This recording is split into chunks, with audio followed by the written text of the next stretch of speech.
The bill brings with it changes that will streamline some of the processes that the SME community has raised concerns about. Under the National Enterprise Amendment Bill, the Enterprise Development Finance Agency, the Small Enterprise Development Agency, and the Cooperative Banks Development Agency will now be merged. CEDA and CIFA are currently located within the Department of Small Business Development. The new entity will function as a one-stop shop. The Act also establishes the Office of the Small Enterprise Ombud Service. Small businesses have been complaining about them being victimized by big corporates and government. Now they're going to have somebody who's going to represent them and penalize anyone who deals with them unfairly. And this is why we're excited. We are really looking forward to a great year.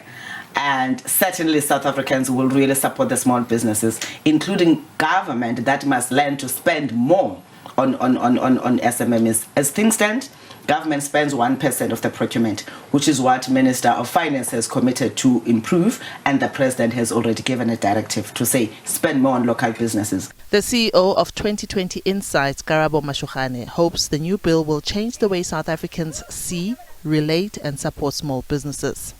We should stop considering small businesses to these helpless organizations that just need charity and need to be led and need and just needs to be assisted to stay small, and to really think about focusing on growing them and making them big. And I think it will help with those, but I still don't think that we are really.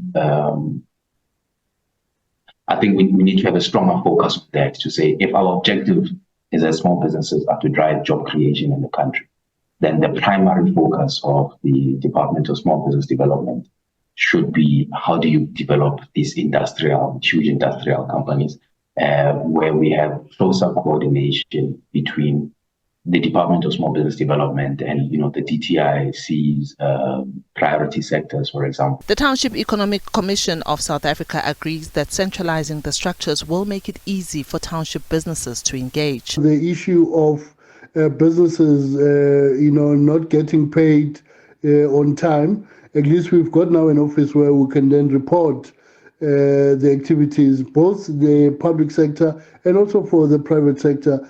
As the Township Economic Commission, we are supporting the concept, we are supporting the Act, but we're also saying it will be very critical as well when we look at the people who will be sitting as the board, to have people from the township, people that are running activities, that people who are active in the development and the growth of the township economy. At the same time, the President had also signed into law the Public Procurement Bill.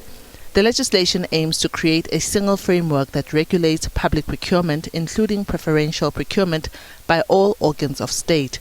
The Public Procurement Act addresses weaknesses in the procurement of goods and services by organs of state that have in the past enabled various degrees of corruption, including state capture. If you look at the bill, it aims to enhance, the transformation agenda for the previously disadvantaged communities, and those suppliers that are in the regions might just find it a bit of a challenge to step up, and to be able to participate in these technologically advanced, procurement systems.